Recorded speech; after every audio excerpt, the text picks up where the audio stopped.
Lillian and Aki in the US and in Japan. Thank you so much for joining, Lillian and Aki. Thank you so much for having us. Thank you so much for having us, too.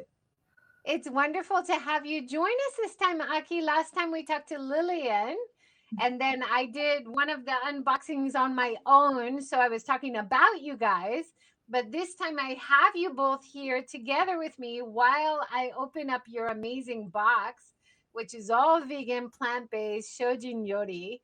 But before we dive into all these great ingredients, the stories of the manufacturers and producers, I want to hear a little bit about you guys. So, Aki, can you tell us a little bit about yourself? Okay, hello everyone. My name is Aki Sugiyama. I am the co-founder of the Kokoro Care Packages. Kokoro Care Packages, for those who doesn't know, is a subscription box curating and delivering all those authentic Japanese food directly from Japan to your door. And we have some like seasoning sauces which you can use for the cooking, and then teas and snacks, all of those, the food categories you can enjoy on your dining scene. And yes, and we founded Kokoro Care Packages like almost 3 years ago with Lillian. And I actually started my career at the banking industry in 2010, and I worked to the Citibank. I was working in the Citibank Japan as a bank clerk, and also the software testing, and also as a FX option traders. And then I was during that career, I was into fitness and nutrition. And then that's when I met Lillian through my colleague. And then I visited Lillian, and when she moved to the LA, then we started talking about, authentic Japanese food. There's so much more we can, explore. We can introduce to, those following audiences. So why don't we just start doing that? And then we started like, searching for how to really make this happen. After I went back to Japan, then half a year later, we started this business from the crowdfunding. And yeah, then here we are, like, after 3 years, we are still operating in the small team, but we are delivering many box to the mainly to the America and Canada, and but also to the some many European countries, Asia and Australia as well. So yeah, I think And Aki, your origin, are you half Okinawan? Is that right? yes. My mom is from Ishigaki Island, which is just next to Taiwan. We were Yes. just talking about Ishigaki yesterday. I was Oh, talking Oh, with really? a typhoon chaser. His job is to go chase the typhoons and extreme weather. And ah, he Well, went to he's definitely in the Ishigaki, right place to do that. and so yeah, he was showing all these amazing pictures of Ishigaki before the storm, during the storm, after the storm, and it's somewhere I've always wanted to go. I've been to Miyako-jima, I've been to Okinawa Island, but not Ishigaki. It looks amazing. And I'm also, Aki, I have lots of Goya growing outside in my garden. You have to tell me some good wow, Goya recipes. that's really You grow your own good. Goya, even where you are. I would have thought it Yeah. needed more tropical weather. Well, it's been so hot. It's still 30 degrees in Hiroshima now, and it's Oh, October. wow. So Yeah, it's maybe in Tokyo Goya as well. might be easier to grow even as we go forward, because it's kind of a tropical vegetable, right? But it has beautiful leaves. It's great green cover, like in front of my Exactly. windows. I love it. Yeah. That's what the people use for. Yeah. Yeah, and they were And saying then too, of I course think I can eat it too. well, we do different themes, as everyone knows, every month and every season, as part of our subscription care package, and we always get such wonderful feedback, particularly for the Okinawa care package. And I think a lot of that has to do with Aki being from there and being able to really source locally. And she knows a lot of the farmers and the producers that work down there. So it's one of our customer favorites, and we're always happy to share, bring back the Okinawan one every year when we can. That's awesome. And Aki, one of the things that I read in the interview is that you try really hard to get ingredients which are not usually in local supermarkets. So even in Japan, these ingredients are very special and very hard to come by. Can you tell us a little bit? How do you find these amazing producers and products? Yeah, you're right. Those are many of our products. I mean, most of our products are not really widely sold in around Japan as well. Uh, so I try to visit them as many expo as possible and directly be able to talk to the producer in person. And that's where I find the most of the products. And also, I found the product through the introduction of the producer. And then I asked, my producer, do you know any like a good product? I'm finding these kind of things. And then, yeah, they know, their friend or their coworkers and can introduce some of the good one they know. Then I find some of them. So yeah, it's through the many mainly through the personal connection. And also I try to visit as many the shop as possible around Tokyo and then see what's new, and then what's out. And Yeah, yeah. and going to the expos too in Japan, I think that's a great connection. But I think, as you probably know, Joy, too, it's a small community, right? I think everywhere where you go, when people are focusing on sustainability and tradition, and you sort of meet like-minded producers and farmers and people who are sort of focusing on the same thing. So I think once you sort of meet one, you'll meet another, and you kind of build that community. And I think Aki's done an incredible job for us in Japan doing that. Yeah, definitely. And I'm showing the website right now on screen, and all the beautiful profiles that you have of all the producers on the website. You also have introductions of the boxes, of course, but you also introduce recipes, how to use the different ingredients. And one of the things, like, I'm going to open the box right now and let's go through everything. But Yeah, well, the we were excited. I think. magazine the magazine Well, is amazing. It's Thank you. must thank you. Well, we take put a you lot of work into ages that. to Yeah. create such a The beautiful magazine. Yeah, the Are care you package doing that we this? sent to you. Yeah, so the care package that we sent to you is actually after our first conversation, Joy. I know you talked a lot about your vegan community, and we had always thought about putting together a special vegan care package. So we have our subscriptions, and that theme changes every month and every season. But we have our collections care packages, and those are available year round. And for us, a lot of them are sort of somewhat introductory care packages. So people who want to know exactly what they're going to get, and if they want to maybe look at some recipes or they just want to try it out, these are really great boxes because it's a one-time purchase, so you can give it as a gift or you can try it for yourself. And after our conversation, we had sort of been talking about putting together a vegan one because I know for a lot of people when they go to Japan, it's a very heavily plant focused diet, but there is fish. I think that sometimes can sneak its way into different broths or sauces, and so we really wanted to put something together that was exclusively vegan.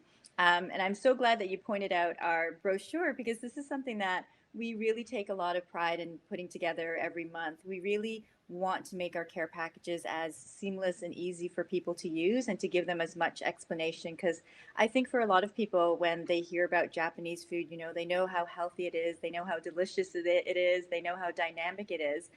But it can be overwhelming. I think for anyone, even going to a Japanese grocery store or even just trying one product where you can't read the label, you don't know what the ingredients are, you're not sure how to use it. And so we try to make it as easy as possible in our brochure. We talk a lot about the products itself. We proudly list all the ingredients. So you'll notice even with the vegan dashi that we have, there's no MSG in that. There's no MSG in any of our products. Everything is additive free. There's no chemicals. And so we make sure that it's really authentic and pure. We go through the stories of the producers because we really want people to be connected. So for us, it's a community of connecting people from around the world who have a passion for Japan with the local farmers and producers. So we always like to share their stories. And then we put detailed recipes for people who want to follow those. And as well, we also put in suggested uses. So if people just want to experiment a little more, you know, we'll say you can sprinkle this on some chicken, or you can try even putting it on some pizza. And, you know, we try to make it so that people can even just add a dash of Japanese flavors to their regular meals. So we do our best to make it as easy as possible for everyone to enjoy Japanese food, because that's really at the core of what we want to do. It's awesome, and it's what you were saying in the interview you did recently. It's about introducing more healthy, more diverse ingredients and recipes from Japan to people around the world. And when we talked last time, Lillian, you also said how popular it's been for people in Japan, like me, who have trouble finding these amazing ingredients. They're not at my local supermarket. And when I tried Yeah. this last time, one of the things that really impressed me was this dried wood ear mushroom. So let's talk about this. Can you tell us about this product and the producers? Sure. Aki, did you want to talk a little bit about the kikurage? Yes, yes, yes. This kikurage is very special, especially it's that water clearness where it's grown. It's grown near the Nyodogawa River that is in the Kochi Prefecture, and that is known for the one of the most cleanest the river in Japan. Because kikurage, you know, this dried ear mushroom is many of the contents is water, so the water quality really matters for this, you know, mushroom quality itself. So if you compare, you will find the similar one in the Asian grocery store, but many of them I found even in Japan is from China. So it's hard to find the something in made in Japan, and you really see the difference, you know, especially, you know, when you smell something, when you smell it, and also when you taste it. Each of the, you know, you will see, you will find the difference in each of the sense. Yeah, I think that Yeah. that's been an sort of important thing that we would like to share with our customers as well. I think a lot of people may have heard of shiitake mushrooms, and you know, I think a lot of times, even what you can find in Japanese grocery stores, even for me in Los Angeles, when you really taste the difference of the quality of something that, you know, Aki's been able to find in Japan, I mean, she really goes above and beyond finding things that are so authentic to the specific regions. And these kikurage, I don't know if your audience may be familiar with it. It's a really interesting mushroom. It's you can sort of see a picture of it, but it when it rehydrates, it becomes very crisp, almost like it has like a crunchy texture to it, but it does have a juiciness to it as well. So it's a very distinct mushroom from Japan. So it's really wonderful for people to try something that's a little bit outside of what they might be familiar with when it comes to sort of the regular shiitake mushrooms that they know. So we were very excited to introduce this one. Yeah, I love all of the deep umami that you get from all the Mm-hmm. amazing mushrooms in Japan. And this one in particular was so delicious. When I rehydrated it by soaking it in water and then used it in cooking. And in the magazine here, you have a beautiful picture of the water. Look how clear and beautiful that water in Kochi is, which you mentioned, Daki, is such an important part of the quality of the product, right? Yes, yes, that's right. And then what's interesting about this producer is that guy on this picture. He's called Fukumori-san. He is he tried to promote this kikurage mushroom, and he makes a recipe, and the recipe number is so huge. And then he tried out the new recipe almost every day to his family. So that I saw him in the NHK the other day, and then his daughter seems to be really tired of tasting new recipe using the kikurage every day. That was really Enough, Dad, enough already, right? Like in the family. That's yes, so yes. cute. We have a comment from Tomoko on Facebook that looks so delicious. Steve from YouTube said, "Hi, Lillian. This is Steve Sueoka from the Half of Oh, Facebook hi, group. Steve. Yeah, thanks for joining, guys. Great to have you on our journey around Japan amazing ingredients, which happen to be plant-based and vegan. And that was another point I wanted to make is some of the labels in this box, Aki and Lillian, do have that clear vegan mark, but so many don't. So for me, even living in Japan or someone visiting Japan, if they don't see that clear label, they're a little bit skeptical.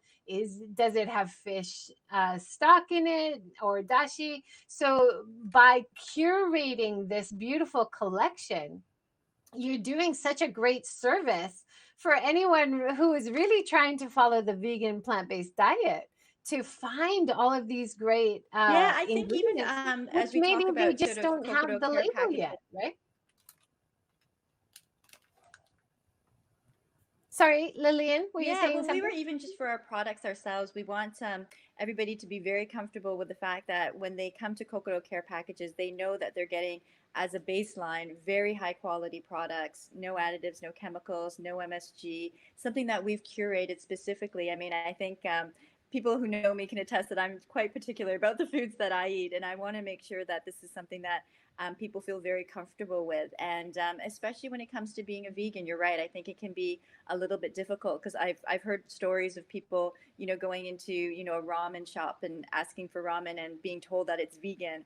And then, the shop owner not necessarily understanding that, that means also in the broth and things like that. So we want to just make sure that people are very comfortable with it. So the vegan one, we were very, even with the kudzu kiri, so which is the noodles that come, they almost look like glass noodles, and they're made from kudzu, which is a vine that grows in Japan, and it comes from the root. But the original one that we had showcased in a different care package actually had honey in the sauce.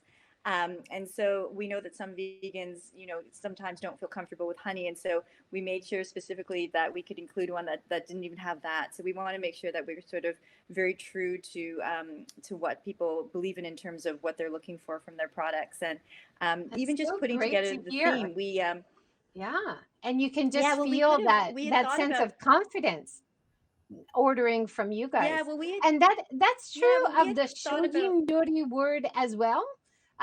Usually Shojin-Ryori is plant-based vegan, but there are some areas of Japan where the Shojin-Ryori has become a fish-based stock. Like I oh, heard from interesting. the monks in Yamagata, they're using a fish-based stock for their Shojin-Ryori, and for someone working in travel, that's really confusing for anybody coming in from other countries, Mhm. or even someone trying to be vegan in Japan, because the usual recommendation is Shojin-Ryori is vegan. And that's not even vegetarian if you're using fish stock, right? So it's so nice to have an organization like you guys are doing, where you can trust this Shojin-Ryori is vegan, it's plant-based, it's as healthy as you can get. You're looking for natural, low chemicals, no GMO. You guys are very careful and specific about choosing the healthiest ingredients. I think it gives people Yeah. a lot of peace of mind. And I think even for the package itself, we had sort of talked about just putting together a vegan, almost, we have a Creative Beginnings Redefining Wa care package, which is sort of our Japanese cooking essentials. And we had thought about just sort of creating a vegan equivalent to that. But what we really wanted to do was now focus on Shojin-Ryori, because we thought that this was a wonderful opportunity for us to also teach about different aspects of Japanese cuisine and eating and philosophies. And I'm sure your audience might be familiar with Shojin-Ryori, which is sort of the Buddhist Zen philosophy of eating, and it's very specific in terms of the ingredients. There's no animal products, no alcohol. You're not even allowed to have very sort of strong flavors. So there's no garlic. What is the shallots? The rakyo, I think as well, is not allowed. And so we were very specific to make sure we didn't include those as well. But we also just, in the very beginning of your brochure, we sort of explain what Shojin-Ryori is and talk about the philosophies. And that's a lot of how we look at eating as well. It's more about, how you prepare your food, how you enjoy your food, sort of giving thanks to the farmers and the nature from where it comes from. So that was a really important part of putting this pet care package together. Yeah. I've interviewed Bern Schellenhorn, who's a vegan Shojin-Ryori chef in Kyoto. And he does a lot of huge, beautiful meals and travels around to other Shojin-Ryori chefs around Japan. And he talks a lot about the atmosphere of the room, Mhm. the ikebana flower arrangements. So there's so much more than just the food. I would love to go and experience a beautiful Shojin-Ryori meal. But if you don't have the money or you don't have the time to do that, I think your box is the next best thing. Well, thank you. A great way to do Wonderful. it at home. Yes. Yeah. Yeah, and the beginning of the brochure, when you're talking about the history and the meaning of Shojin-Ryori, is really well done. Beautiful. Let's talk about another product here. We mentioned dashi. Let's talk about the kelp shiitake dashi, because that is the basis of any good cooking, is having a deep, rich stock. And dashi is, when I talk to businesses and I suggest having a vegan option, dashi is often what they say is the hurdle. We have a very wonderful dashi we're very proud of. We cannot have a vegan dashi and be proud of it, is what they often say. And so tell me a little bit about this dashi that you put in the box. Yeah, Yeah. Aki, do you want to? okay. うんうん。そうね。So as you know, it's really hard to find a dashi which doesn't contain the fish element. Uh, but most of the people might understand dashi or umami only comes from the kombu or shiitake or bonito, that kind of things. But actually, umami actually exists in every kind of the food, vegetables also. But it's just the umami, the kinds, and also the amount is a little bit less compared to the fish or other major umami ingredient. But so this dashi actually mainly uses kelp and kombu and shiitake, but also uses the dried daikon, which is called the kiriboshi daikon. Uh, and it has really like a sweetness, umami. And so, yeah, this is very versatile. You can use it for the any kind of dish. Yeah, I think people, when we talk about dashi, maybe don't realize that, it can be the base of a soup for sure, but it can also just be, anytime you're using a water in a dish or you want to season something, you can use dashi stock and it will just add a different flavor and elements. And it really, what it works to do is when we talk about umami, is helps to bring out the flavors of the other ingredients that it's paired with. And so kombu and shiitake have two different types of amino acids that actually activate the umami receptors on your tongue. And so will therefore, as you're enjoying any meal that combines some dashi in it, the flavors will naturally be enhanced on the way that you taste them. And as Aki mentioned, yeah, you can get dashi from anything. So you can actually boil daikon and create its own dashi. And usually there's an element of salt that will help in order to really bring out the flavors. I've And talked this to one a too, few uniquely, is it people. has no MSG in it. Yeah, that's wonderful. And I've talked to a few people who are working hard on food waste issues. And so they're using all their vegetable cuttings that you normally wouldn't eat. And they're using the cuttings, the ends of the vegetables, to make a beautiful vegan vegetable dashi. And I thought, what a great way to reduce food waste and to create the rich, like soup stock. Just to mention on the box very clearly, as you can see in the photo as well, there is that clear plant-based logo. So it's very clear to see that this is a vegan plant-based product. I hope to see this more in Japan. This is so nice and clear. I also wanted to point out on your website, when you're talking about producers, you have a great picture of the kelp producer, which maybe you have in your other boxes. It looks amazing. And kelp and seaweed is definitely something in terms of sustainability and cleaning the oceans and capturing carbon. Kelp and seaweed are real heroes that I want to support more of in buying the food, but also if I know of any kelp and seaweed farms, I want to go visit. I want to find out more. So please introduce me to your kelp and seaweed producers. Yes, absolutely. Looks Yeah, I think amazing. Hokkaido would be a great trip for you too, because that's where most of the kombu is found and Yes. harvested in Japan, and around the world actually comes a lot from Hokkaido. So that's a great region if you're looking to learn more about it. Yeah, Mhm. I would love to. Let's talk next about Koyadofu, the freeze dried tofu. Yeah, so I think I don't know if your audience is very familiar with Koyadofu. It comes in so tofu in Japan comes in many different forms, and we can even talk about the Yuba that's in your care package as well next. But Koyadofu is a freeze dried tofu, and the legend has it was a monk living in a monastery who accidentally left his tofu outside in the winter and it froze, and so the next day he enjoyed it and he sort of discovered Koyadofu.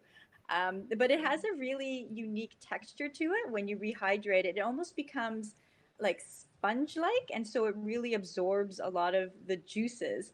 So when you take a bite out of it, it almost bursts with all the flavors. If you're putting it in a soup, it will absorb all of that. And so it's a really unique product. I would say it doesn't taste as much strongly like tofu, but more sort of takes on the flavors of anything that it's cooked with.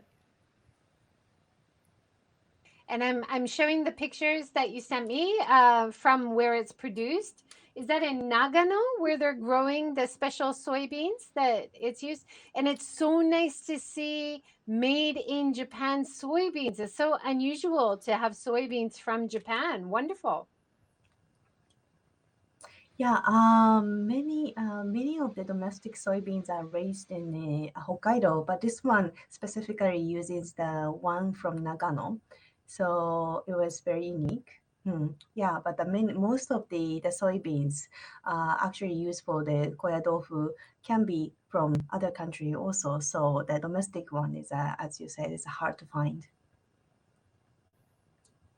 Yeah, and I think the Tomoko specific variety in Tomoko this one, from it Argentina is saying she misses it. She hasn't eaten it for 25 years. Oh, that's so oh long. goodness, we'll have to send some. Please order some from Kokoro Care Package. So this is your producer here, the Koyadofu maker, right? Yes. Can you tell us about Yeah, him? and it's really interesting. Oh, They well, use as oh sorry, go ahead, Aki. no, no, go ahead, go ahead. Well, I was just going to say it's really interesting because even the soybeans that they use, the different soybeans based on where it's domestically grown can have a different flavor. And this one, I'm probably Nakasanari, I think is Aki can probably can correct my Japanese, but it naturally has a high sugar content, so the tofu will have like a little bit more of a sweetness to it because of that. Yeah, that's correct. Yeah. And then I think we can also even talk about the Yeah. Yuba if there's tofu lovers in your audience. We I have think Yuba next. But I want to hear more perfect. about this Koyadofu producer. If you have any stories, Aki. Well, yeah. Actually, this producer specifically made the all different kinds of koyadofu, and using the domestic soybean as this one, and using the the imported one as well. And they have a different size and amount, and so they're the expert in the koyadofu. So that's why we decided to source from them. And yeah, they have the variety. They also have the product which uses all those additives to make the shelf life longer, because koyadofu it looks like it has a longer shelf life, but it's actually not. So they try to make use the other ingredients to make it longer. So they had all those different variety on koyadofu. So yeah, that was about this producer. Yeah, interesting. And I think in the previous box that I got from you guys, there was a goma tofu, like a sesame style tofu with a sauce as well. And that was really delicious. So I'm sure tofu is one of the more popular ingredients. but it's difficult to, of course, ship abroad or even ship in Japan if it's the regular full of water version. So this version must be much easier to ship around, and it's a lot lighter than even the sesame tofu, which is so dense and heavy, right? Exactly. Yeah, as you said, tofu. Yeah, this one is made. Many of them are made from soybeans, but in each region, it all has its own version of tofu. Like sesame, goma tofu, sesame tofu, and in Okinawa we have like jimami tofu, which is made from peanuts. And so it's very interesting to look for the each region's own tofu when you travel. I'm getting really excited about seeing more about the Okinawan box. You said you had an Okinawan box. I've never heard of peanut tofu. I have Yeah, to check that out. yeah, but yeah, for the vegan people, it might be harder to visit Okinawa because their broth is mainly the pork and also katsuo. So yeah, But I really want actually, to. as a vegan vegetarian family, when we went to Miyakojima or Okinawa, we didn't have any problems. There was so much, and I think it's similar to any tropical place. There's so much great fruit and vegetables. They have those like mini, they looks like sea grapes, they call it. And we were Yes. eating those, Mm. and they were really interesting. There was a lot of Goya dishes, of course. And Mm-mm. Okinawan people were very easy to make adjustments. So if it usually came with meat, all the places we ate were like, yeah, no problem to just do vegetables version. So we didn't have a big problem. That's good to hear. Mm. All right, let's talk about the Hishio Moromi. Yes. Yes. This product is actually my favorite.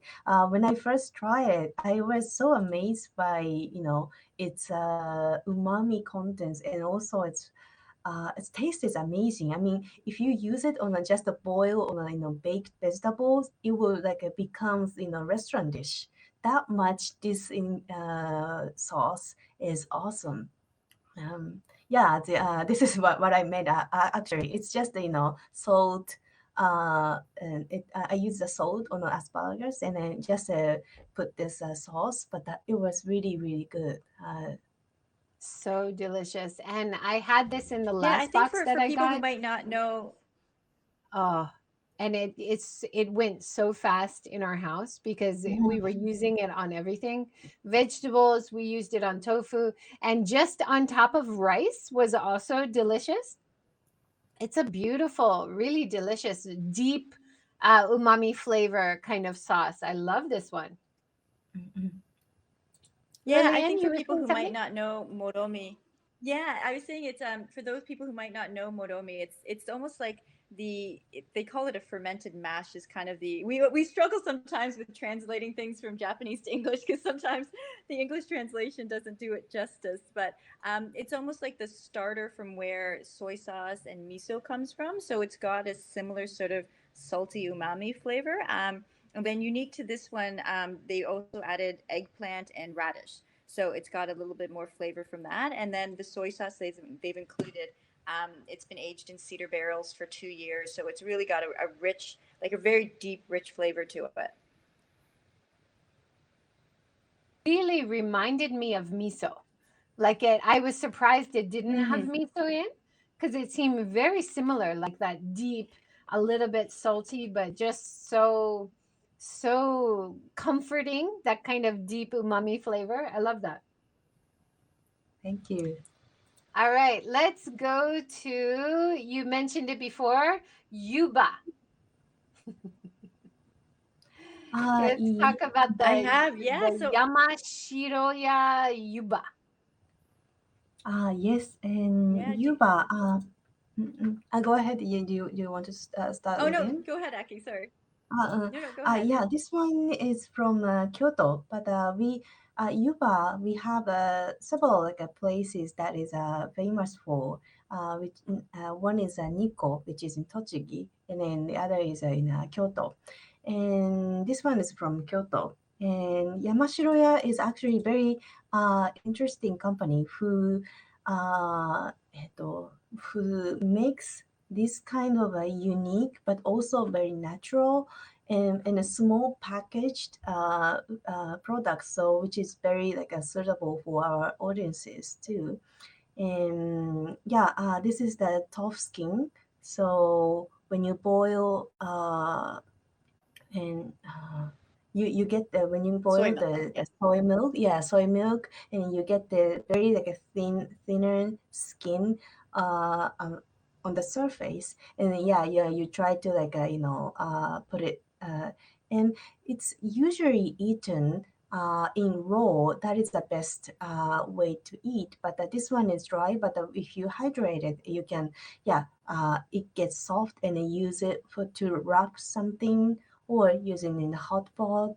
And yeah, this one is a Ibamaki roll, and yeah, it's a very versatile ingredients for the vegan dish. It just looks, I'm really excited to try it.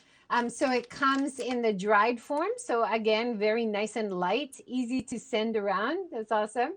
And then when you hydrate it, like the mushrooms, hydrate it and it becomes moist. In Japan, I've had so many interesting dining experiences with Yuba. We've had Yuba pizza, Yuba, like you make on the recipe on the website, the crispy spring roll style Yuba maki there, and you use this other ingredient in the sauce, right? That's such a great idea. So you're using two of the ingredients from the Yeah, box and in the you can same. slice it very thinly and then almost use it as a like with pasta because it has somewhat of a similar texture, but we'll add a little bit of creaminess to it. So you can maybe cut down on the pasta, add a little bit of yuba, and maybe put like a cream sauce, and then you'll really get like a nice, very rich texture to your pasta dish. Yeah, Awesome. And it's also actually gluten free, right? Because it's from soybeans, it's from tofu. So it's yes, it's a gluten free product as well, right? yes, that's correct. Mm-hmm. Yeah, whenever I rave about vegan products around Japan, and I have a bunch of friends on Twitter, and they always say, but is it also gluten free? Because that would be the perfect item, vegan and gluten free. So if you have Mm. both that you're looking for, sometimes that's really hard, right? Yeah, and it would be really hard to find both. I mean, like a soy sauce use the wheat and yeah, exactly. Yeah. So this foo, this is from Kyoto, is it?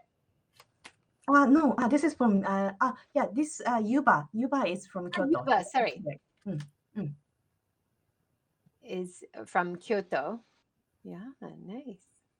So, how do Aki? I want to hear a little bit more about your research.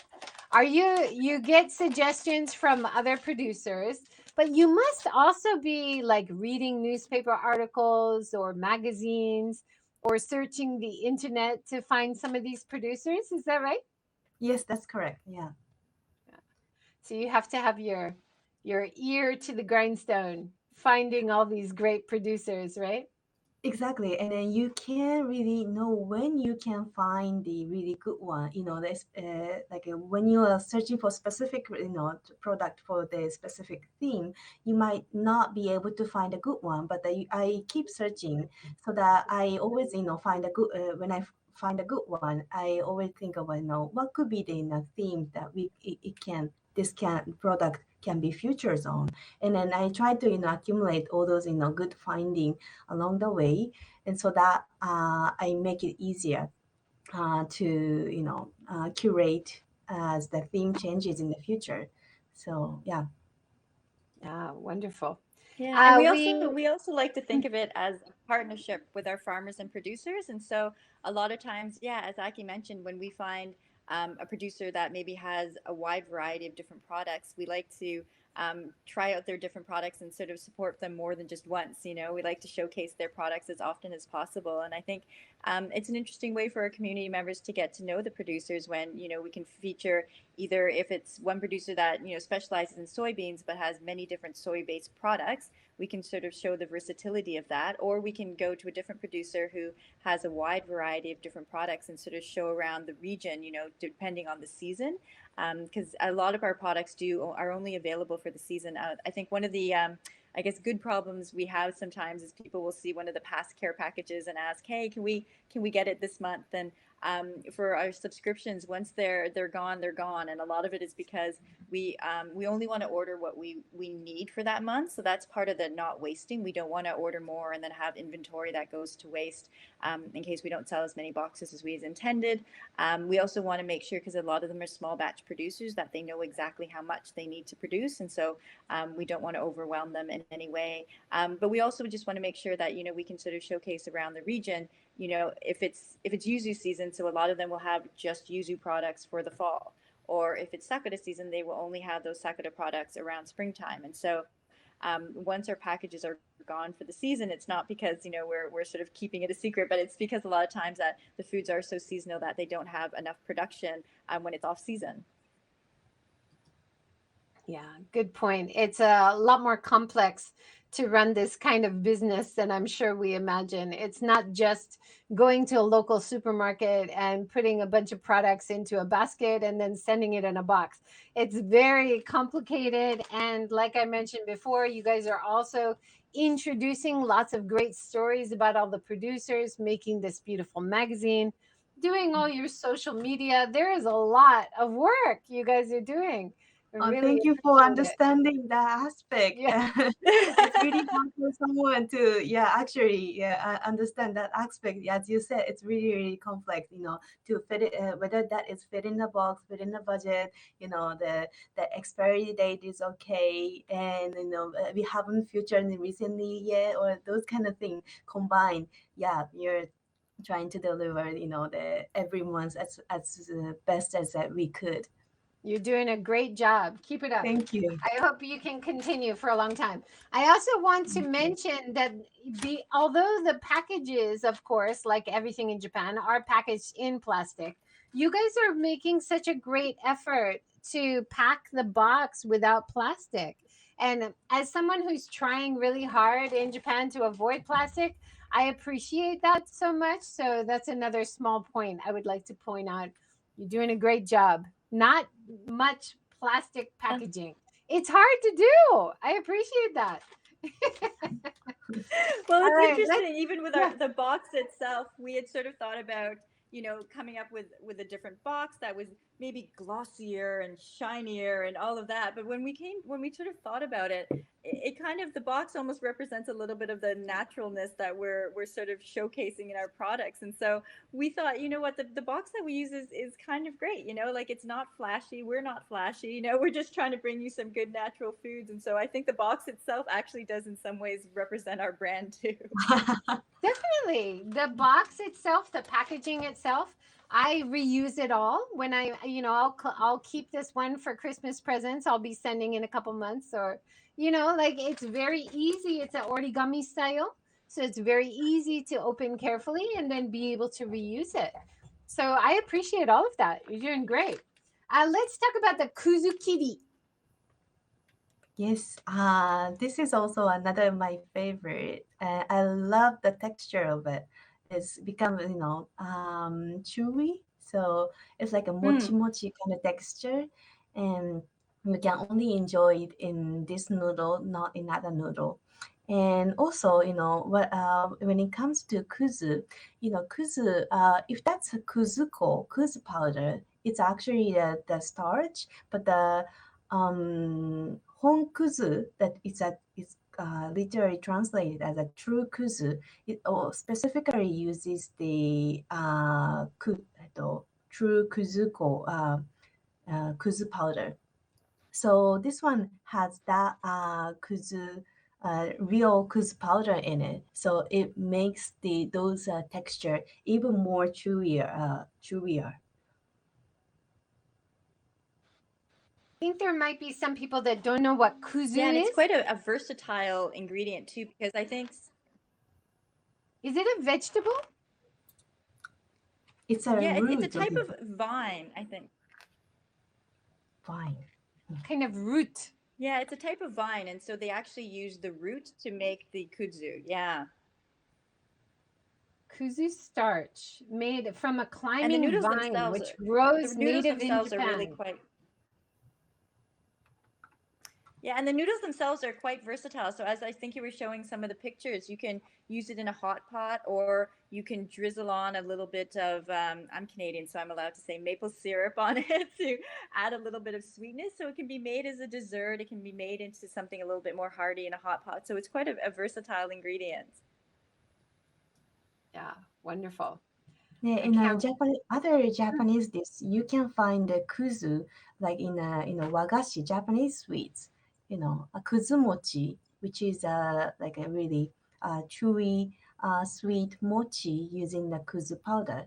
So yeah, and also you can find the other and the cake or those kind of baked sweets using the kuzu powder also. So it's a very versatile as a powder form. Wow. And I love to see all the noodles hanging here. Did you visit the manufacturer or did they send this to you? I would love to see this in action. Yeah, I wanted to actually visit this producer, but not yet. Actually, they send the inside of the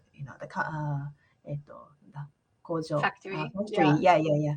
Right. This is, Yeah. it reminds me of, like you said, a lot of the producers, very small scale, maybe family run businesses, right? It reminds me of like the shochu businesses in Kyushu, how it's just really such a small group of people putting on the labels on the bottles themselves. So I imagine when I see this picture of all the hanging kuzu noodles, I bet it's only a handful of people running this small business. It's amazing, isn't it? Yeah, what's good about this producer is they produce so many different kinds of variety. Which all of them are not that measured. So yeah, I'm really like curious in how they operate to keep producing all those variety in parallel. Yeah. I think this is part of your mission as well, right? Both of you for doing this business. With the aging population in Japan, the declining population in Japan, with a lot of these traditions of Japanese food kind of dying out, the support that you guys are giving these producers by promoting what they do, by selling their products to people abroad, you're helping make this whole heritage of this food more sustainable. So that's a really important point of your business model. That's the one of the big things that I really like want to continue doing that in the future too, to bridge that the gap between those following people, to overcome those the weirdness and the scariness, to enjoy the more various Japanese food. And if they like experience those things in early stage of their life, and there will be able to enjoy more in the future. And so I want to like create more of those kind of the potential possibility in their lifestyle. Yeah, wonderful. All right, we have one more product in the box, the fried sendai fu, the wheat gluten. This is Mhm. awesome. It looks like a French baguette, but it's not. Tell us Right. about this product. Yeah, this is another protein source actually. For the vegan people, it might be like really hard to constantly check the the protein source, but we include the the Koyadofu, Yuba, and also this fu is another like a good protein source. This is we have a different food in each region, and Okinawa, as you know, uses the normal tofu. for its cuisine. But this one is very specific to the Miyagi Prefecture, Sendai, and this is deep fried. So it's very versatile. You can use it in the soup, and also you can actually sprinkle the salt and then just eat it as is, like a cracker or something. It's very delicious that way. And yeah, And that's so interesting. Like if you do eat it Yeah, like it's a essentially cracker, it's a protein. It's not a carb, right? It's really interesting. exactly. Yeah, it's Sorry, sort of like when Lillian? you take the wheat and they pretty much remove the starch from wheat, and then so you're sort of left with the dense gluten, which is what the foo is, the Sendai foo. And yeah, it's almost as you said, you almost describe it as a baguette, like it's got that like crispy texture to it. But then once again, if you put it in a soup or something like that, it will absorb more of the sauce and then sort of becomes a little bit more bread-like. So you can almost use it as a substitute, but it has more protein in it.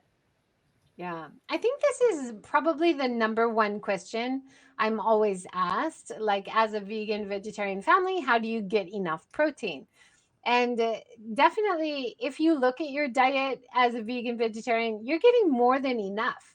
So sometimes I worry about my meat eating friends. You're getting way too much. But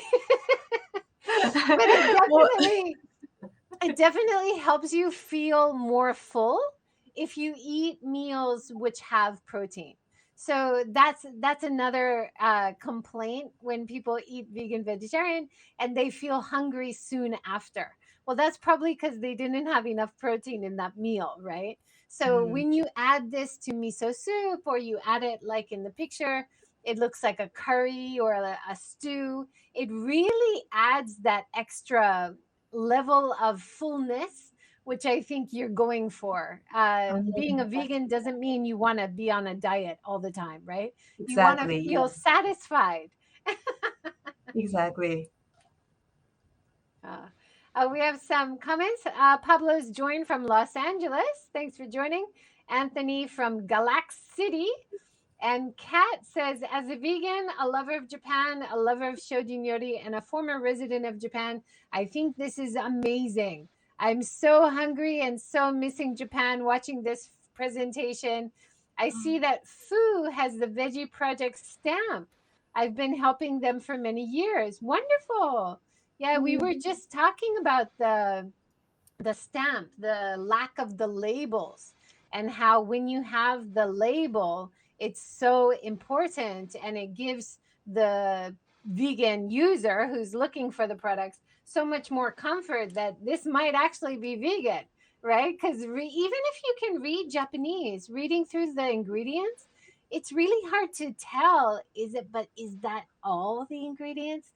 There was one example of almond milk that one of the big supermarket chains in Japan was using, but they were using animal ingredients to make it thicker for some reason, but it didn't say on the ingredients very clearly.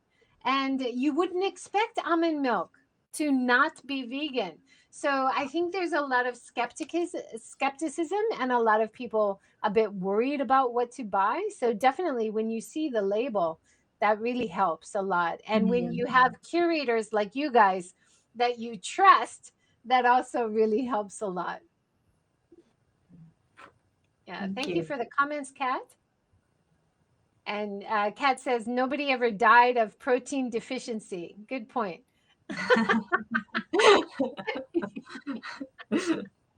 All right, we have about 7 minutes left. Is there anything we haven't talked about with this box, or with the business that you guys are working on, or something coming up which you're excited about, which you want to talk about for a little while?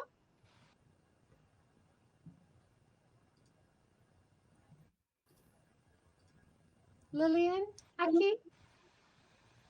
Do you want to say Lillian? Yeah, I'd love to share with some of the exciting things that we have coming up, especially as we get into the holiday season. I don't want to ruin too much of the surprise, but we are partnering with a couple of different people from around Japan and in the US, probably names that some of your audience knows. So anyone who follows either social media on YouTube or has found some Japanese recipes, they will recognize these names. And so we've partnered with them to find some of their favorite products from Japan, and we're curating boxes exclusively for each of our partners that will showcase, their favorite ingredients and some of their favorite recipes.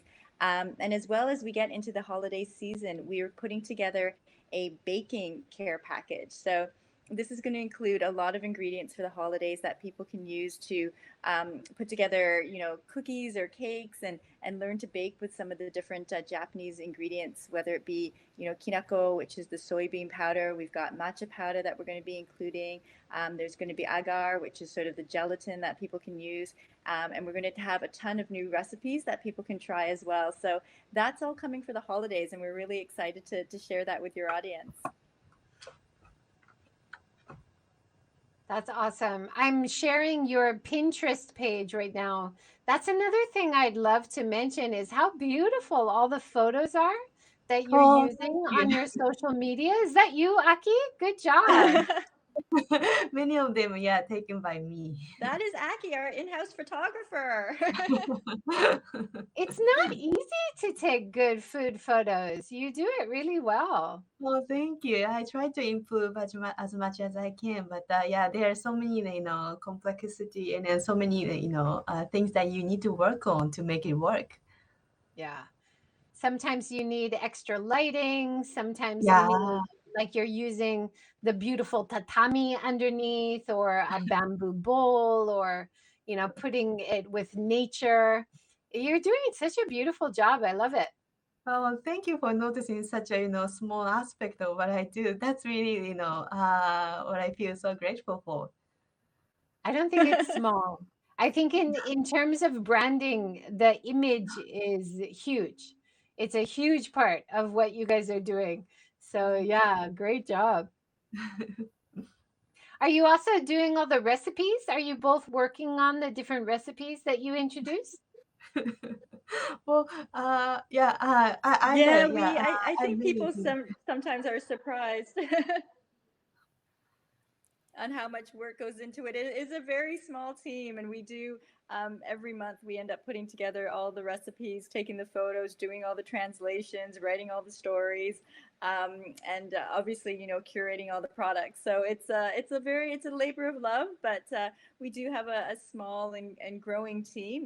Aki and I are the co-founders, but we do have some people. There's a person that helps us out in Japan. We have one in Boston, one in the Netherlands, and we've been able to sort of bring together a wonderful community of people who believe in what we're doing, and they've sort of come to us to join our team, and they've been a wonderful help. And they help by creating the brochure and helping us with translations and some of our marketing as well. So yeah, we're slowly growing, but we're sort of trying to do it in a manageable way. We just want to make sure that every package that we put out there is up to the standards that our audience expects from us. So we do put in as much love and effort as we can. So we always appreciate when we hear any kind words and any positive comments or feedback. It's always sort of makes our day.